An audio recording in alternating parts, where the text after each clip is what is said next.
Typing coaching centre में विजय का पहला दिन था। वह अपनी सीट पर बैठा टाइप सीखने के लिए नियमावली पुस्तिका पढ़ रहा था। तभी उसकी निगाह अपने केबिन के गेट की तरफ गई। कजरारे नैनों वाली एक सांवली लड़की उसकी केबिन में आ रही थी। लड़की उसके बगल वाली सीट पर आकर बैठ गई, टाइपराइटर को ठीक किया और टाइप करने में शगुल हो गई। विजय का मन टाइप करने में नहीं लगा। वह किसी भी हालत में लड़की से बातें करना चाहता था। वह टाइपराइटर पर कागज लगाकर बैठ गया और लड़की को देखने लगा। लड़की की उंगलियां टाइपराइटर के कीबोर्ड पर ऐसे पड़ रही थी जैसे हारमोनियम बज रही हो। क्या देख रहे हो?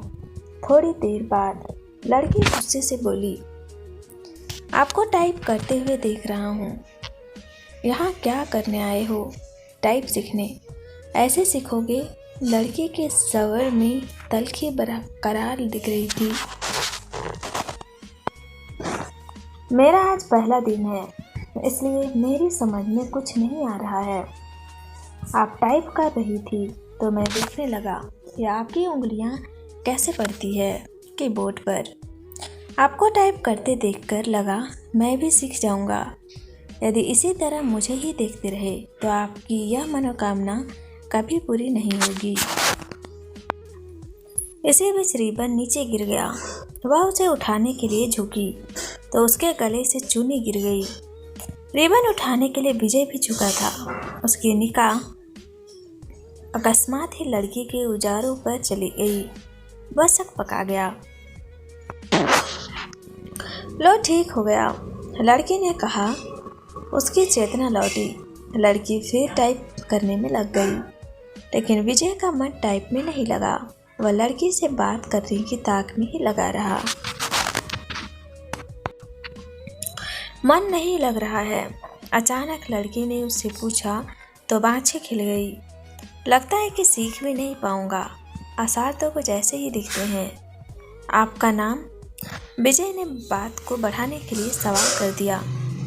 सरिता। अच्छा नाम है, लेकिन मुझे इस नाम से नफरत है। क्यों? कोई एक कारण हो तो बताएं। यह कहते हुए सरिता अपनी सीट से उठी और पर्स कंधे पर टांगते हुए केबिन से बाहर निकल गई। विजय उसे जाते हुए देखता रहा।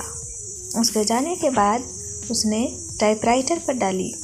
टाइपराइटर उसे उदास लगा और दुनिया बदल गई। इसी दिन से विजय हवा में उड़ने लगा।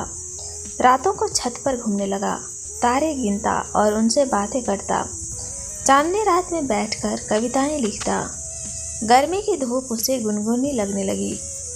दुनिया गुलाबी हो गई तो जिंदगी गुलाब का फूल। आंखों से नींद गायब हो गई। वह ख्यालों ही ख्यालों में पैदल ही कई किलोमीटर घुमाता।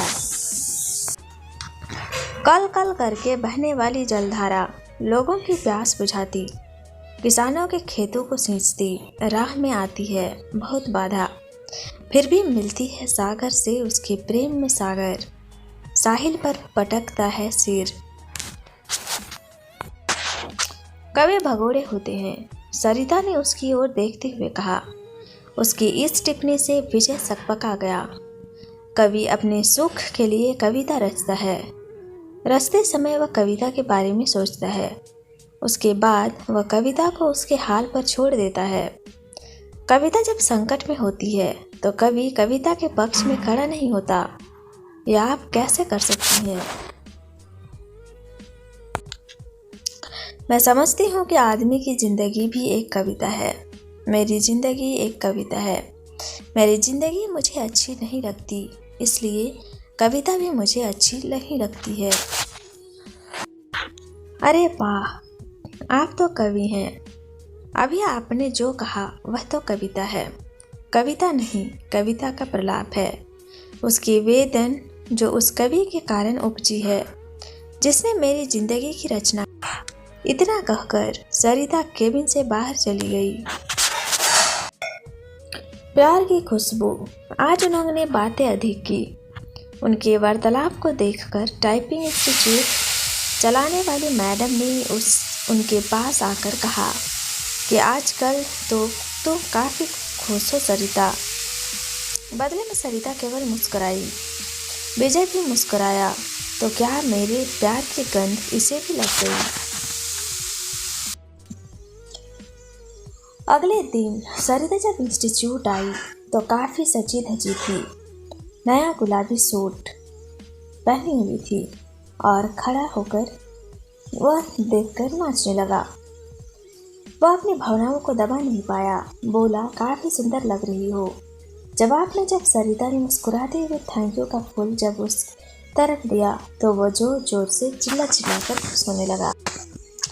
पड़ोसियों से पूछने पर पता चला कि सरिता यही करती थी, लेकिन अब मकान बेचकर चली गई है। कई लोगों से पूछने के बाद भी विजय को उसका नया पता नहीं मिला। निराश होकर वह घर लौट आया। सरिता के इस व्यवहार से उसे काफ़ी धक्का लगा। उसे कुछ समझ नहीं आ रहा था कि सरिता ने ऐसा क्यों किया। वह सरिता की याद में कविताएं लिखने लगा। तो आपको हमारी ये लव स्टोरी कैसी लगी हमें कमेंट बॉक्स पर सजेस्ट करिए और हमारे चैनल को लाइक शेयर सब्सक्राइब करें। धन्यवाद।